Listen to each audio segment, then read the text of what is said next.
Hi friends, আমি অভি আর আমার চ্যানেলের নাম হলো অ্যাডিক্ট অভি। আমার সাথে আছে খোকন। আমরা এখন এসছি ইসকন মন্দিরে, যেটা আমাদের নিউ টাউন সাপুরজিতে করা হয়েছে। আর বলা হচ্ছে এটা নাকি আমাদের মানে সব থেকে বড় ইসকন মন্দির, যদিও এটা প্রসেসে রয়েছে। এইদিকে আমাদের ইসকন মন্দিরটা আছে, এখনও তৈরি হচ্ছে। তো সাথে থাকে গাইজ, পুরো ভিডিওটা তোমাদেরকে কন্টিনিউ করা হচ্ছে। ফ্রেন্ডস, আজকে সানডে, বৃষ্টি পড়ছে, বৃষ্টির মধ্যে ভিজে ভিজে ব্লগ করছি, মোবাইলও ভিজে যাচ্ছে। এত কষ্ট করে গাইজ তোমাদের জন্য ভিডিও তৈরি করি। তোমরা লাইক, শেয়ার, কমেন্ট আর সাবস্ক্রাইবটা করো, তাতে আমার একটু ভালো লাগবে। আর এটা যেহেতু আমাদের একটা কলকাতার গর্ব, সেটা সবার কাছে শেয়ার করে দিও। দেবে বলছি যে এটা আমাদের ইসকন মন্দির বলছে, আমি গুগলে দেখলাম যে এটা নাকি আমাদের সব থেকে বড় মানে ইসকন মন্দির। সেটা কি বিশ্বের মধ্যে না আমাদের কলকাতা ওয়েস্ট বেঙ্গলের মধ্যে? ওয়েস্ট বেঙ্গলের মধ্যে আমাদের মায়াপুর আছে। মায়াপুর আছে, তারপর কি এটা পড়ছে? মায়াপুরটা সব থেকে বড়, তাই না? এটা টাইম লাগবে, এটা প্রচুর টাইম লাগে, এখন বলা যায় না। আচ্ছা আচ্ছা। আর এটা কতদিন হয়েছে এটা উদ্বোধন মানে তৈরি হয়েছে? 15 বছর হয়ে গেছে। বিগ্রহ দেখতে পাচ্ছ গাইজ, বাচ্চা বাচ্চা ছেলেরা রাধাকৃষ্ণের মন্দিরে এসছে, রাধাকৃষ্ণের নাম করছে, কত ভালো লাগে।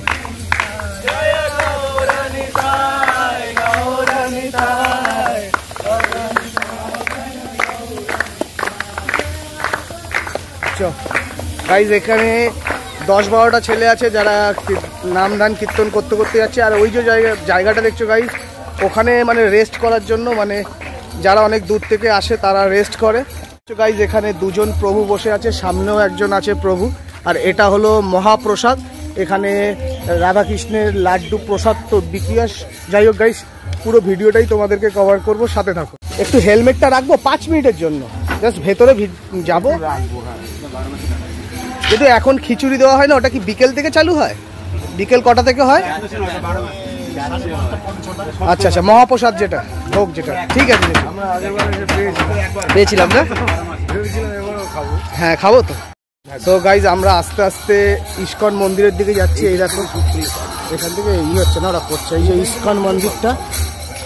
গাইজ আমরা আস্তে আস্তে ভেতরের দিকে যাচ্ছি। এখানে কথা বলতে পারবো না, কিন্তু তোমরা দেখো।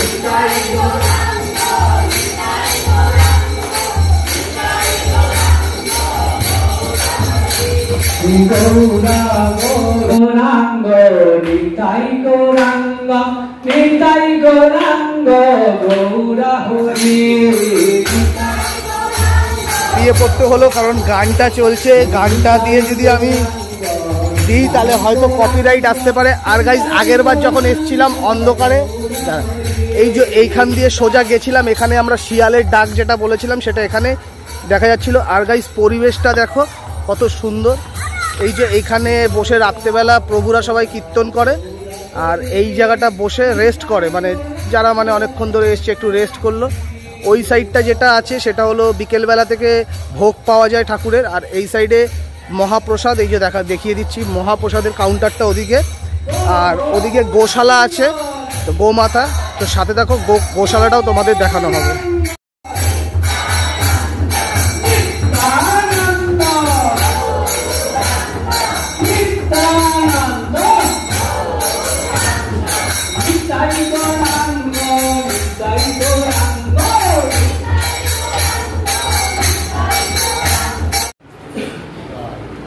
हरे कृष्णा हरे कृष्णा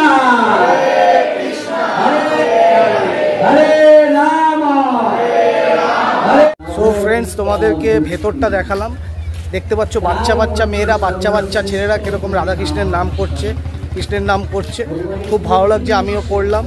আজকে রোববারের দিন, এত সুন্দর ওয়েদারে আসতে পারলাম, ভালো লাগছে। এরপর আমরা যাব গোশালায়, গোশালায় গিয়ে আমরা গোমাতাদের দেখবো। তার জন্য গাইস সাথে থাকো, পুরো ভিডিওটা তোমাদের কাছে কন্টিনিউ করা হচ্ছে। সাথে থাকো গাইস, দূর থেকেই তোমাদের দেখাচ্ছি, সামনেও যাব। এই যে গোশালাটা শুরু হয়েছে, মানে গোমাতাদের এখানে রাখা রয়েছে। এখানে কিন্তু মানে বড় বড় সিংহের মানে গোমাতাদের দেখা যায়, ছোট সিংহেরও আছে। ঠিক আছে, আমি ভেতরে ঢুকছি, ভেতরে ঢুকে তোমাদের দেখাচ্ছি গোমাতাগুলোকে। আর একটা দুটো না, অনেক আছে। আর তার পেছনে কিচেনও আছে, মানে যে ভোগটা তৈরি হয় সেটাও আপনাদেরকে দেখাবো। এখন মনে হয় বন্ধ করে দিয়েছে, কারণ সব কিছুর একটা টাইমিং থাকে না। বন্ধ করে দিয়েছে না প্রভু? ঢোকা যাবে না, এখন স্নান করছে তো। আচ্ছা আচ্ছা, ঠিক আছে, এখান দিয়ে একটু করে। আচ্ছা আচ্ছা, এই যে গাইজ দেখতে পাচ্ছ এখানে 5-7টা গোমাতা রয়েছে। ওই সাইডে নেই, এই সাইডে যখন আগের বার এসছে। গোমাতা, এটা মেয়ে। আচ্ছা পুরুষ, যাই হোক এটা হলো মেল। আর গোমাতা বাদিকে আছে, সেটাও দেখাচ্ছি। এই যে গোমাতা, গোমাতাকে একটা নমস্কার করে নিই। গোমাতাকে ওদিকে দেখতে পাচ্ছ 4-5টা গোমাতা আছে, ওইদিকে গোমাতা আছে, এখানে সব গোমাতাদেরই।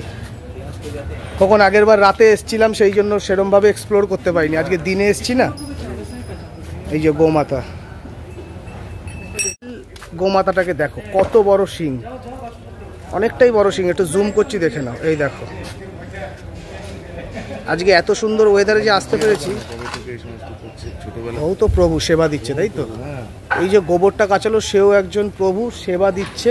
যাই হোক, কাজের টাইমে ওদেরকে ডিস্টার্ব করাটা ঠিক না। তার মধ্যে অনেকে পছন্দও করে না যে ওদের এই ভিডিও নিই, কারণ এই সেবার ভিডিও ওরা দেখাতে চায় না। তাও ভিডিও করছি, তাও নিজের ফেস নিতে বারণ করে। সেলফি নাও, কিন্তু নিজের সাথে না, শুধু ঠাকুরের ছবি নাও। এখানে নিয়ম আছে, আগেরবার যখন এসেছিলাম এরকমই বলা হয়েছিল। সাথে এখানে যে ভোগটা দেওয়া হয়, আমার ব্যাক সাইডে যে এই গলিটা চলে যাচ্ছে, এখান থেকে এদের কিচেনটা, আগেরবার এসেছিলাম কিচেনটা শ্যুট করেছিলাম, অনেক বড় কিচেন, অনেক চালের বস্তা। আর আমার যে ব্যাক সাইডে দেখতে পাচ্ছ বড় বড় ফ্ল্যাট, তার মাঝখানে গড়ে উঠেছে এই ইসকন মন্দির। এক প্রভু বলল যে এই ইসকন মন্দির আরও বড় হবে, প্রচুর টাইম লাগবে তার জন্য। তো খুব ভালো লাগে যে আমাদের মানে কলকাতা বা ওয়েস্ট বেঙ্গলের মধ্যে, কিরে বাবু কী করছিস, এরকম চালু হয়েছে। তো মায়াপুর শান্তিনিকেতন যাওয়ার দরকার নেই, আমরা এখানেই পেয়ে যাব। তো এই যে আমার ওই দিকটায় রাত্রেবেলা সবাই ভজন পাঠ করে, এখানে বসে রেস্ট করে। আর এখানে মহাপ্রসাদের জায়গাটাই যাচ্ছি, দেখো আমার পেছনেই মহাপ্রসাদটা রয়েছে। এই যে মহাপ্রসাদের কাউন্টার। যাই হোক, কথা বলে দেখি, আগেরবার ভিডিও করতে দেয়নি। বলছি প্রভু, এই মহাপ্রসাদের এটা কত করে আছে? ঘি লাড্ডু আছে 100 টাকা। আচ্ছা, আর ড্রাই ফ্রুট লাড্ডু আছে, সুগার ফ্রি লাড্ডু, ডেটস, খেজুর, কাজু, আলমন্ড দিয়ে বানানো। হ্যাঁ, এটা 150 টাকা। আর এটা পেড়া আছে 100 টাকা। আচ্ছা, এটা ঘিয়ে ফ্রাই মশলা কাজু আছে। আচ্ছা, 240 গ্রাম ওয়েট আছে, 300 টাকা। এটা 12 পিস লাড্ডু আছে, ঘি লাড্ডু, এটা 250 আছে। আচ্ছা, আর এটা নিমকিন আছে সল্টেড 100 টাকা। আচ্ছা, এটার দাম কত বললেন? এটা 100 টাকা। 100 টাকায় 5 পিস, তাই তো? তো গাইজ, আমরা এক মহাপ্রভুর সাথে কথা বললাম, আগের বার এসে করতে পারিনি এই কাউন্টারের এটা। তো বললো যে এখানে নানা রকম তোমরা শুনতেই পারলে, কিন্তু লাড্ডুটা যেটা আছে সেটা হলো 100 টাকা। আর এইখানে পুস্তক মানে একটা সব টাইপের করেছে, মানে গীতা, তারপর কাঠের মালা ফালা হয় না, ওই অনেক কিছু আইটেম পাওয়া যায়, ঠিক আছে। মাথায় খড়িমাটি, আর এটা ছেলেদের বাথরুম, মেয়েদের বাথরুমের জায়গা করেছে, মানে পুরো কেউ এসে কোনো অসুবিধায় পড়বে না, রেস্টও করতে পারবে, খাওয়াও খেতে পারবে, কিচেনে রান্না হচ্ছে। রথগুলো দেখা না, এখানে 3টে বড় বড় রথ আছে, মানে এরকম যেরকম বড় বড় বিল্ডিং, এখানে বড় বড় 3টে রথ, যেটা প্লাস্টিক কভার করে রেখে দিচ্ছে। ওই রথগুলো বের করা হয় রথের দিন, তাই তো? রথের দিন বের করা হয়, আর অনেকটা মানে রাস্তা হয়তো কভার করে, আমরা হয়তো দেখিনি, কিন্তু চল আমরা ওই বাগানে হ্যাঁ ওই দিকটা যাবো, কারণ এটা বলছে অসৎ মনের মধ্যে নিয়ে আসবে না, থাকেও না গাইজ, এখানে আসলে মন পুরো পরিষ্কার হয়ে যায়। আমি তো মন্দিরে থাকাকালীন আমার গায়ে শিরশির করছিল, কাটা দিচ্ছি। আর গাইজ, এই যে দেখো যে রথগুলো বলছি, এই একটা, এই যে এই দেখো, এই একটা, দুটো, তিনটে রথ এখানে রয়েছে। এটা বের করা হয়, তার পাশে দেখো এরকম বড় বড় বিল্ডিং, এটা বের করা হয় রথের দিন, ঠিক আছে। আর ওই দিকটা যেটা বলছিলাম সেটা দেখো কতটা দূর, মানে ওয়ার্ক ইন প্রোগ্রেস, মানে কাজ চলছে। এখানে আমরা এসছিলাম, এখানে দাঁড়িয়ে আমরা ওই জঙ্গলে আমরা শিয়ালের আওয়াজ শুনতে পাচ্ছিলাম, আমার আগের ভিডিও ব্লগে দেওয়া আছে, সেটা রাতে এসছিলাম বলে সেরকমভাবে আমি দেখাতে পারিনি। যাই হোক গাইজ, এটাও একটা রথ, হয়তো এটা এখন সেরকমভাবে মানে ইউজ করা হয় কিনা জানি না, কারণ প্লাস্টিক ছিঁড়ে গেছে। তো যদি দোলের দিন বা রথের দিন যদি এখানে আসা যায়, তাহলে এখানে অনেক কিছুই দেখা যাবে। আর পরিবেশটা দেখো খুবই সুন্দর, আর সাথে এই ওয়েদারে এসে আরও ভালো লাগছে, কারণ গরম নেই, এখন তো গরমকাল, মেঘের জন্য গরমকাল হচ্ছে। এদিকেও গাইজ দেখো তৈরি হচ্ছে, মানে এটা অনেক দূর যাবে, কিন্তু তার জন্য সময় লাগবে। শিয়ালটাকে রাত্রে এই দিকটা, শিয়ালটাকে আমরা যে ওখানে এসেছিলাম, ওখান থেকে এখানে শিয়ালের আওয়াজ পাচ্ছিলাম। তো গাইজ সাথে থাকো, আরও কিছু যদি দেখানোর থাকে তোমাদেরকে অবশ্যই দেখাবো। আর প্লিজ গাইজ, তোমাদেরকে একটাই রিকোয়েস্ট, আমার চ্যানেলটা অ্যাডিক্ট অভি, তোমরা প্লিজ সাবস্ক্রাইব করো, লাইক করো, কমেন্টে বলো কোনটা ভালো হয়েছে, আর কমেন্টে এটাও জানিও যে কোনটা খারাপ হয়েছে, তাহলে সেই জায়গাটা আমি চেক করার চেষ্টা করব। ওখানে তো আমাদের ইসকন মন্দিরটা আছে, এখানে একটা ইনিশিয়েটিভ নিয়ে একটা স্কুল ঘর করা হয়েছে যেখানে বাচ্চাদেরকে পড়ানো হচ্ছে। তো যেহেতু ওদের পড়াচ্ছে সেহেতু ওদের ডিস্টার্ব করাটা ঠিক হবে কিনা বলতে পারছি না। ওই যে একটা ম্যাডাম আছে আর সব মেয়েরাই আছে, তো যাই হোক ওদের মাঝখানে গিয়ে ডিস্টার্ব করবো না, ওরা পড়াশোনা করছে করুক। ইনিশিয়েটিভটা যেটা নিয়েছে সেটা খুবই ভালো, দেখে ভালো লাগলো। সংস্কৃত করাচ্ছে আর পাঠ করাচ্ছে, কোনো কিছু কৃষ্ণ নামের পাঠ করাচ্ছে। আর আমরা যেখানে শেয়াল ডাকছিল সেই জায়গায় চলে এসেছি, এই যে এখানে চলে এসেছি, শেয়াল ডাকছিল রাত্রেবেলা, সেই জায়গা। এটা খুব সুন্দর জায়গা, নিউ টাউন সাপুরজি। যদি কেউ আসতে চাও সাপুরজিতে এসে কেউ বলবে যে ইসকন মন্দিরে যাব, যে কেউ দেখিয়ে দেবে। সায় দাও গাইজ, এই জায়গাটা যেটা দেখছো সেটা হলো তুমি স্বেচ্ছায় যদি কোনো সার্ভিস দিতে চাও, সেবা দিতে চাও, তাহলে এসে সেবা দিতে পারো, ফুল গাঁথতে পারো, খড়িমাটি গুলতে পারো, লিখতে পারো কিছু, ঠিক আছে। তাও গাইজ চেষ্টা করছি ভেতরটা দেখাবার, কারণ এগুলো তো একটু প্রাইভেটই ব্যাপার, বাইরে দিয়েই দেখাই। এই যেখানে একটা কুপন রয়েছে, খাবারের কুপন, দুপুরের কাটা হচ্ছে, কত টাকা করে জানি না। আর এই জায়গায় হয়তো কোনো পাঠ হচ্ছে, ঠিক আছে। দেখো বাচ্চা ছেলেরা, বাচ্চা মেয়েরা পাঠ করছে।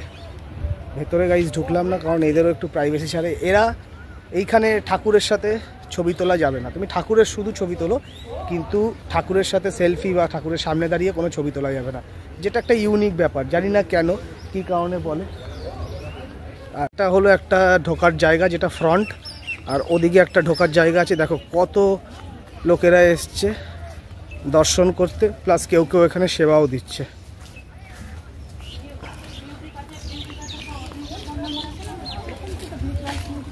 জল মঙ্গল আরতি 501, সন্ধ্যা আরতি 501, তারপর ড্রেস। হ্যাঁ, এটা একটা আপনি সেবা করতে পারেন, মানে deity dress day 80,000 to 1 lakh. এটা কি আছে? ডেলি ডিটি ড্রেস, মানে ডিটি যে ভগবানের ড্রেসের জন্য 80,000 টাকা একদিনে নয়, তাহলে বছর বা জাস্ট এক টাইমের যেটা আছে, আচ্ছা, ওইটা একবারে একদিনে নয়। ডিটি ড্রেস নাইটের, মানে নাইটের যে ভগবানকে যে ড্রেস পরানো হয়। আচ্ছা, ভগবানকে। আচ্ছা আচ্ছা আচ্ছা আচ্ছা আচ্ছা, এবার বুঝলাম। আর এটা হচ্ছে কৌপাত ড্রেস, বুঝে গেছি এবার। মানে গাইজ এটা যেটা দেখতে পাচ্ছ এটা চার্ট, মানে তুমি যদি ভগবানকে রাতের ড্রেস প্রোভাইড করতে চাও 20,000, প্রভুপদা ড্রেস করতে চাও তাহলে 10,000, দিনের ড্রেস দিতে গেলে 80 থেকে 1 লাখ, আরতি করতে গেলে 501। এটা হলো চার্ট। এইখানে বসে সবাই রেস্ট করছে, ঠিক আছে। বড় বড় বিল্ডিংয়ের মাঝখানে এত সুন্দর একটা জায়গা উঠেছে, খুব ভালো লাগছে। গাইজ দেখো এখানে সবাই আস্তে আস্তে ঢুকছে, ভিড় বাড়ছে, কারণ এখানে আরতি হচ্ছে, তো এই আরতির জন্য সবাই আসছে। পরিবেশটা খুবই সুন্দর এখানে। ওখানে মহাপ্রসাদ কিনছে, ওখানে মালা ফালা খড়িমাটি কেনার জন্য ঢুকছে। এখানে বড় বড় বিল্ডিং আছে, বিল্ডিংয়ের মাঝখানে একটা সুন্দর ইসকনের মন্দির হয়ে উঠেছে, আরও স্প্যান করবে, আরও বড় হবে। দেখো ছোট ছোট বাচ্চারা, তার পেছনে মা দৌড়াচ্ছে, সেই ভালো লাগা। আমার মা বলে গোমাতার শরীরে 33 কোটি দেবতা বাস করে, সেই জন্য গোমাতাকে দেখলে নমস্কার করো। ও বাবা, শিং দিয়ে মারছো কেন? এই জন্য আমি দেখলে গোমাতাদের নমস্কার করি। আসছি বাবু। সো ফ্রেন্ডস, আমরা এই ইসকন ধামটা অনেকটা ঘুরলাম, প্লাস তোমাদেরকেও দেখালাম। এখন আমরা আস্তে আস্তে বেরিয়ে যাচ্ছি। ভিডিওটা তোমাদেরকে শেয়ার করব, যদি কোনো একটা জায়গায় ভালো লেগে থাকে তাহলে লাইক শেয়ার কমেন্ট করো, আর অবশ্যই সাবস্ক্রাইব করো। এটা কোনো ফুড ব্লগ না, এসো সবাই, এটা হ্যাঁ, এটা একটা মানে মনের ভক্তির ব্যাপার, যার জন্য এই ভিডিওটা করলাম। গাইজ আমার মনে হয় তোমাদের এটা শেয়ার করা উচিত, কারণ আমাদের নিউ টাউন সাপুরজিতে এরকম একটা ইসকন মন্দির গড়ে উঠেছে, সেটা যাতে সবাই জানতে পারুক, আর সবাই যাতে এখানে আসুক, তাতে দূরে যেতে পারে না তাদের জন্য। তো ভিডিওটা যদি কোনো জায়গায় ভালো লেগে থাকে লাইক শেয়ার কমেন্ট করো। এখানে ফুচকারও স্টল দিয়েছে, যেটা আগেও দেখিনি। ফুচকার স্টল কী জন্য লাগে আমি জানি না, এখানে যাই হোক দিয়েছে। অনেকে আসে একটু চাটপাটা, একটু চাটপাটা খেতে ভালোবাসে, তো খায়। যাই হোক গাইজ, এখানে আর বাড়াবো না ভিডিওটা। ভালো লাগলে কমেন্ট করো, আর সাবস্ক্রাইবটা অবশ্যই করো। এই বলে ভিডিওটা এখানেই শেষ করছি। By guys.